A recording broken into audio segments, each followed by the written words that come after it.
from 53-year-old Francesco Cali. A man said to be a top leader in the Gambino crime family was found on the ground after being shot multiple times here last night. Here's what the scene looked like a short time after police responded just after 9:15. Investigators say Cali was found with several gunshot wounds. He was rushed to Staten Island University Hospital North, where he was later pronounced dead. Now, Cali is said to have been involved with organized crime, having risen to the top tier of the Gambino crime family.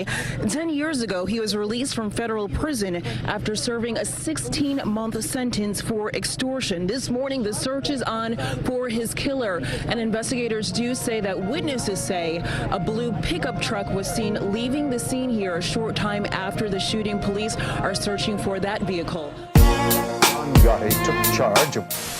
Following the arrest and conviction of Gambino mob boss John Gotti, the influence of the Gambino family waned in the 1990s after a number of members turned government informers and several leaders were imprisoned. This created a power vacuum that paved the way for other up-and-coming wise guys to take the reins of the family. Francesco, Franky Boy Cali, was born and raised in New York and was the nephew-in-law of John Gambino and the great-nephew of Bonanno mobsters Vito and Giovanni Bonventre. He also had close ties through marriage to the Inzerillo family in Palermo, Sicily, having married Rosaria Inzerillo, a sister of Pietro Inzerillo, and a relative of Gambino associate Frank Inzerillo. Frank Cali ascended through the ranks of the Gambino family, getting straightened out and becoming a made man before he was 30, and becoming a powerful captain in the family before he turned 40. In 2008, he was arrested and hit with federal racketeering charges as part of a major mob bust called Operation Old Bridge, which took down over 60 mobsters and associates. The investigation exposed a drug trafficking partnership between the Gambinos and the Sicilian Mafia. The prosecutors claim that Cali was the Gambino family's connection to the Sicilian Mafia and the go-between for the two organizations. U.S. Assistant Attorney Joey Lipton said that Frank Cali was seen as a man of influence and power by organized crime members in Italy. In June 2008, Cali pled guilty to conspiring to extort money and was jailed in Brooklyn before being released the following year.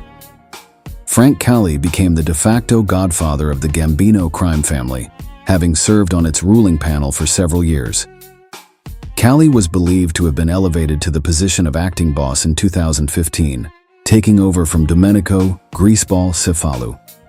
Former Gambino family captain Mikey Scars de Leonardo spoke very highly of Frank Cali, calling him a prince in the Mafia, and said he was a great man.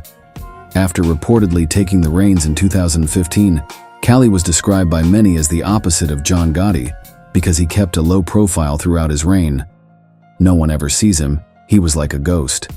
It was a marked change from the Gotti era, which brought with it unnecessary attention and exposure. Frank Cali stayed in the shadows calling the shots, all the while making millions for the crime family. On March 13, 2019, at the height of his power in the Gambino family, Frank Cali was at his home in Staten Island when he heard a knock at the door. He opened the door to see a guy in his mid-20s named Anthony Camello, who informed Franky Boy that he had ran his pickup truck into the back of Cali's parked Cadillac Escalade. Frank Cali and Anthony Camello walked to the street to inspect the damage. What exactly happened next is murky, but surveillance cameras captured the two men talking and even shaking hands. But as Cali turned back toward the house, Camello pulled out a gun, aimed at Cali and opened fire. Frank Cali was shot 6 times outside his home and was pronounced dead in a nearby hospital. Anthony Camello's motive has never quite been clear. At one point, the news media reported that Camello was dating the niece of Cali, who didn't approve of the relationship. Camello's defense claimed he believed Frank Cali was a member of a secret deep state organization and mistook him for a threat, leading him to believe he was acting in self-defense. The brazen attack on Gambino boss Frank Cali sent shockwaves through the 5 families, as the first major New York Mafia slaying in more than 30 years. At the crime scene, NYPD body camera footage apparently captured the voice of an unknown person yelling, "Whoever did this is dead." The last mob boss to have been taken out was Paul Castellano, who met his demise outside of Sparks Steakhouse in 1985. Almost immediately, law enforcement suspected the death of Frank Cali was a result of a mob hit. But after gathering evidence and identifying the shooter, this didn't appear to be the case. Law enforcement wasn't the only ones investigating the death of Frank Cali. The Gambino family launched their own investigation into Cali's death, going about things a little different than law enforcement. It's alleged that within hours of Cali's death, numerous threats were made against Camelo and his family from members of organized crime. A few months later, the childhood home of Anthony Camelo mysteriously caught fire, which sparked an arson investigation. I think it's safe to assume that the Gambino family wanted to send a message to the killer of the slain boss. Anthony Camelo eventually pled guilty to manslaughter and sentenced to an undisclosed amount of prison time in an unknown location.